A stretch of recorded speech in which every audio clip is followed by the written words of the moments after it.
अगर आपको भी अचानक कमर की एक तरफ ऐसा दर्द होता है कि ना ठीक से बैठा जाता है, ना ठीक से खड़ा हुआ जाता है, और कई बार तो दर्द इतना तेज होता है कि इंसान सीधा अस्पताल पहुंच जाता है, पेशाब करते समय जलन होती है, बार बार टॉयलेट जाना पड़ता है, या फिर आपकी रिपोर्ट में किडनी स्टोन यानी गुर्दे की पथरी निकली है, तो आज का वीडियो आपके लिए बहुत ज्यादा जरूरी होने वाला है। क्योंकि आज मैं आपको ऐसे 3 देसी नुस्खे बताने वाला हूं जिनके बारे में बहुत कम लोग जानते हैं। और सबसे बड़ी बात, ज्यादातर लोग सोचते हैं कि किडनी स्टोन सिर्फ कम पानी पीने की वजह से होता है, लेकिन क्या सच में सिर्फ यही कारण है, या इसके पीछे कोई और भी वजह छुपी हुई है? और अगर आपकी पथरी अभी छोटी है, तो क्या कुछ घरेलू तरीके उसकी बाहर निकलने की प्रक्रिया में मदद कर सकते हैं? आज मैं आपको सब कुछ बिल्कुल आसान भाषा में समझाऊंगा, लेकिन एक बात पहले ही बता देता हूं। अगर आपकी पथरी बड़ी है, बहुत ज्यादा दर्द है, बुखार है, या पेशाब रुक रहा है, तो ऐसे में सिर्फ घरेलू नुस्खों के भरोसे बिल्कुल मत बैठिए। अब सबसे पहले एक बात ध्यान से समझ लीजिए। हमारी किडनी दिन रात बिना रुके काम करती रहती है। आप सो रहे हो, ऑफिस में बैठे हो, या घूम रहे हो, किडनी लगातार आपका खून साफ कर रही होती है। शरीर की गंदगी, फालतू मिनरल्स और एक्स्ट्रा पानी को पेशाब के जरिए बाहर निकालना, यही इसका मुख्य काम है। Charging. लेकिन जब कुछ मिनरल्स जैसे कैल्शियम, एक्सलेट या एसिड जरूरत से ज्यादा मात्रा में जमा होने लगते हैं, तो शुरुआत में बहुत छोटे छोटे क्रिस्टल बनने लगते हैं। अब यहां पर ध्यान से समझिए। ये क्रिस्टल इतने छोटे होते हैं कि आपको बिल्कुल पता भी नहीं चलता। ना दर्द, ना जलन, ना कोई तकलीफ। लेकिन धीरे धीरे यही छोटे छोटे क्रिस्टल आपस में चिपकने लगते हैं, और फिर एक दिन वही किडनी स्टोन बन जाता है। अब यहां पर सबसे बड़ा सवाल आता है, भाई मैं तो रोज 3 से 4 लीटर पानी पीता हूं, फिर भी मुझे पथरी कैसे हो गई? देखिए, यही सबसे बड़ा भ्रम है। कम पानी पीना एक कारण जरूर हो सकता है, लेकिन हर बार सिर्फ यही कारण नहीं होता। हमारे शरीर में एक नेचुरल केमिकल होता है जिसका नाम है साइट्रेट। अब आप सोच रहे होंगे, ये साइट्रेट आखिर करता क्या है? मैं आपको बहुत आसान उदाहरण देकर समझाता हूं। मान लीजिए, दो लोग आपस में लड़ रहे हैं, और बीच में कोई समझदार आदमी आकर दोनों को अलग कर देता है, तो लड़ाई वहीं खत्म हो जाती है। बस कुछ ऐसा ही काम साइट्रेट भी करता है। ये कुछ मिनरल्स को आपस में चिपकने से रोकने में मदद करता है। अगर किसी व्यक्ति के पेशाब में साइट्रेट की मात्रा कम होने लगे, तो कुछ लोगों में छोटे छोटे क्रिस्टल आसानी से आपस में जुड़ सकते हैं, और धीरे धीरे पथरी बनने का खतरा बढ़ सकता है। लेकिन यहां पर मैं एक बात बिल्कुल साफ कर दूं। इसका मतलब यह बिल्कुल नहीं है कि हर किडनी स्टोन सिर्फ साइट्रेट की कमी से ही बनता है। ऐसा बिल्कुल नहीं है। किडनी स्टोन भी कई प्रकार के होते हैं।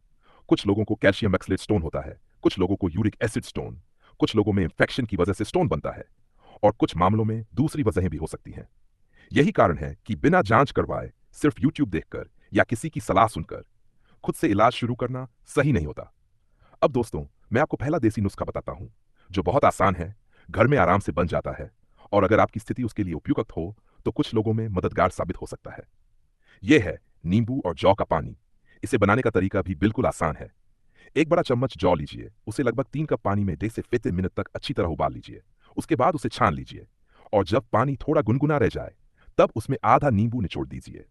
अब यहां पर बहुत लोग बोलेंगे, भाई सिर्फ इतना करने से फायदा कैसे होगा? देखिए, नींबू में प्राकृतिक रूप से साइट्रेट पाया जाता है। कुछ वैज्ञानिक अध्ययनों में यह देखा गया है कि कुछ लोगों में साइट्रेट की मात्रा बढ़ने से कैल्शियम वाले छोटे क्रिस्टल बनने की संभावना कम हो सकती है। मतलब, अगर शुरुआत में बहुत छोटे छोटे क्रिस्टल बन रहे हैं, तो कुछ मामलों में उन्हें बढ़ने से रोकने में मदद मिल सकती है। लेकिन दोस्तों, यहीं पर सबसे बड़ी गलती हो जाती है। 2 दिन नींबू पानी पी लिया, 3 दिन जौ का पानी पी लिया, फिर बोलते हैं, भाई मुझे तो कोई फर्क ही नहीं पड़ा। अरे भाई, ये कोई दर्द की गोली नहीं है कि आज खाई और आधे घंटे में असर दिख गया। अगर डॉक्टर आपकी स्थिति देखकर उचित समझें, तो ऐसे पेय कुछ हफ्तों तक नियमित रूप से लेने की सलाह दी जा सकती है। और एक बात हमेशा याद रखिए, अगर आपकी पथरी पहले से बड़ी है, या आपको बहुत तेज दर्द हो रहा है, बार बार उल्टी हो रही है, बुखार आ रहा है, या पेशाब रुक रहा है, तो ऐसे समय सिर्फ घरेलू नुस्खों के भरोसे बिल्कुल मत बैठिए। अब बात करते हैं दूसरे देसी नुस्खे की। और दोस्तों, अगर आपने कभी गांव के किसी बुजुर्ग या पुराने वैद्य जी से पथरी के बारे में पूछा होगा, तो हो सकता है उन्होंने आपको एक दाल का नाम जरूर बताया होगा, और वो है कुल्थी की दाल। अब बहुत लोग बोलेंगे, भाई ये कुल्थी की दाल आखिर होती क्या है? देखिए, ये कोई नई चीज नहीं है। आयुर्वेद में इसका उपयोग कई सालों से किया जाता रहा है, लेकिन आजकल शहरों में बहुत कम लोग इसका इस्तेमाल करते हैं। अब इसे बनाना कैसे है, ध्यान से सुनिए। 2 चम्मच कुल्थी की दाल लीजिए, उसे रात भर 1 गिलास पानी में भिगो दीजिए। सुबह उसी पानी में लगभग 2 कप और पानी डाल दीजिए। फिर उसे अच्छी तरह उबालिए। जब पानी लगभग 1 कप जितना रह जाए, तो उसे छान लीजिए। अगर आपके डॉक्टर ने मना नहीं किया है, तो सुबह खाली पेट इसका सेवन किया जा सकता है। अब यहां पर बहुत लोग सोचते हैं, अगर मैं इसे 2-3 दिन पी लूंगा, तो पथरी खत्म हो जाएगी। अरे भाई, अगर ऐसा होता, तो आज किसी का ऑपरेशन ही नहीं होता। देखिए, आयुर्वेद में कुल्थी की दाल को मूत्र मार्ग और पथरी से जुड़ी कुछ समस्याओं में सहायक माना गया है।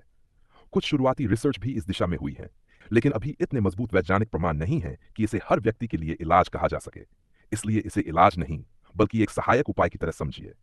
और यहां पर एक बहुत जरूरी बात, अगर आपकी पथरी 8 mm से बड़ी है, या डॉक्टर ने बताया है कि स्टोन रास्ते में फंसा हुआ है, या आपको बार बार बहुत तेज दर्द हो रहा है, तो ऐसे समय घर बैठकर देसी नुस्खे ट्राई करते रहना सही फैसला नहीं है। समय रहते यूरोलॉजिस्ट को दिखाइए, यही समझदारी है। और अगर आपको यूरिक एसिड ज्यादा रहता है या हाइपर एसिडिटी की समस्या रहती है, तो कुल्थी की दाल शुरू करने से पहले डॉक्टर या योगी आयुर्वेदिक चिकित्सक से सलाह जरूर लीजिए। अब बात करते हैं तीसरे और सबसे आसान नुस्खे की, जो शायद आपके घर के किचन में पहले से मौजूद है। इसका नाम है सीसीएफ वाटर। अब सीसीएफ का मतलब क्या है? सी यानी कोरिएंडर यानी धनिया, दूसरा सी यानी क्यूमिन यानी जीरा, और एफ यानी फेनिल यानी सौंफ। अब इसे बनाना भी बहुत आसान है।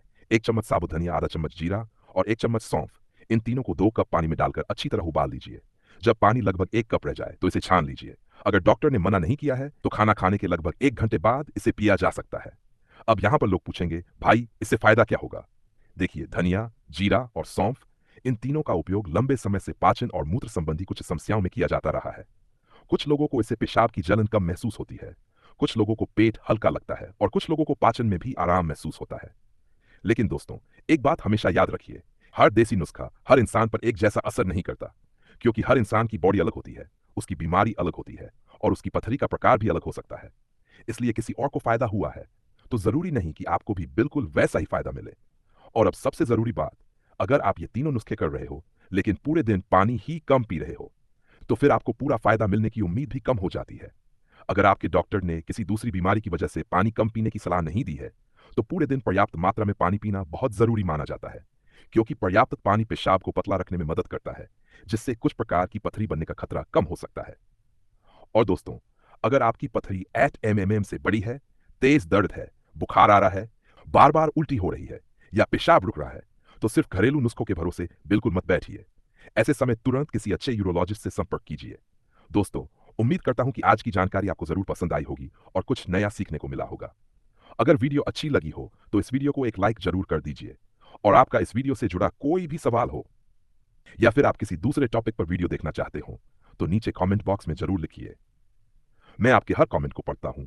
और अगर आपके परिवार में, दोस्तों में या रिश्तेदारों में किसी को भी किडनी स्टोन की समस्या है, तो ये वीडियो उनके साथ जरूर शेयर कीजिए। हो सकता है आपकी एक शेयर किसी के बहुत काम आ जाए। और ऐसी ही आसान भाषा में आयुर्वेद और हेल्थ से जुड़ी भरोसेमंद जानकारी पाने के लिए हमारे चैनल द रियल रिपोर्ट को जरूर सब्सक्राइब कर लीजिए। मैं मिलता हूं आपसे अगले वीडियो में। तब तक अपना और अपने परिवार का ध्यान रखिए। धन्यवाद।